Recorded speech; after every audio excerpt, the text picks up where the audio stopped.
আর এখানে একটা পুর বানিয়ে নিয়েছি। এখানে আছে চিকেন কিমা, গাজর, টমেটো কুচি, ছোট ছোট করে আলু সিদ্ধ করে নেওয়া হয়েছে। আর আছে রুটিগুলো এবার হালকা করে ভেজে নেব তেলে।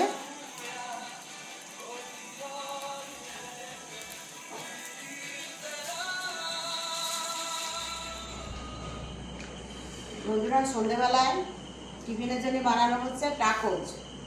তো এখানে তো এই যে ছোট ছোট করে এই যে রুটির আকারে বেলে নিচ্ছি। আর এখানে আছে এই যে টাকোজের মশলা। তো রুটিগুলো এই যে ছোট ছোট করে রুটিগুলো করে নিয়েছি। এবার এই ছোট ছোট রুটিগুলো হালকা করে একটু ছেঁকে নেবো এপিট ওপিট।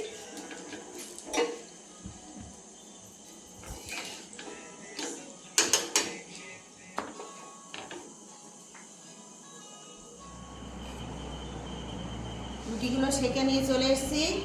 এখানে বানিয়ে নিয়েছি যে টমেটো সস আর রেড চিলি সস মিক্সড করে নিয়েছি। এটা একটু এই যে রুটিতে লাগিয়ে দেব।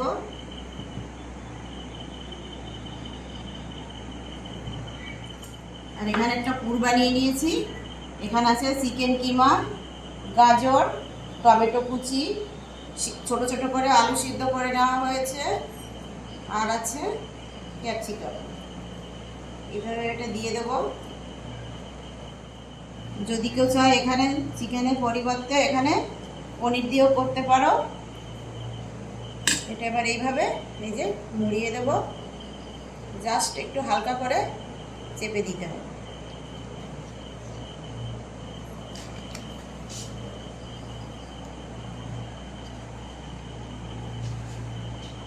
এইভাবে একে একে সবগুলো বানিয়ে নেব। তাওয়ায় হালকা তেল দিয়ে সবগুলো ভেজে নেব।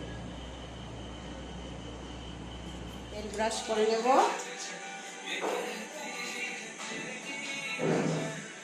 রুটিগুলো এবার হালকা করে ভেজে নেব তেলে।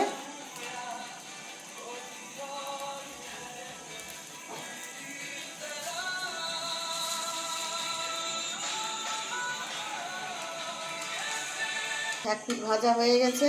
এবার এটা আমি উল্টিয়ে দেবো আরেক পিঠ ভাজার জন্য।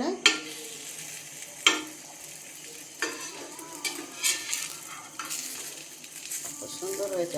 এগুলো ভাজা হয়ে গেছে, এবার তুলে নেব। একইভাবে সব কাগজগুলো আমি ভেজে নেব। বন্ধুরা, সন্ধ্যাবেলা টিফিনে যদি এরকম একটা মুখরোচক খাবার থাকে, কার না ভালো লাগে। তো তোমরা এইভাবে বানিয়ে খেয়ে দেখবে কেমন লাগে।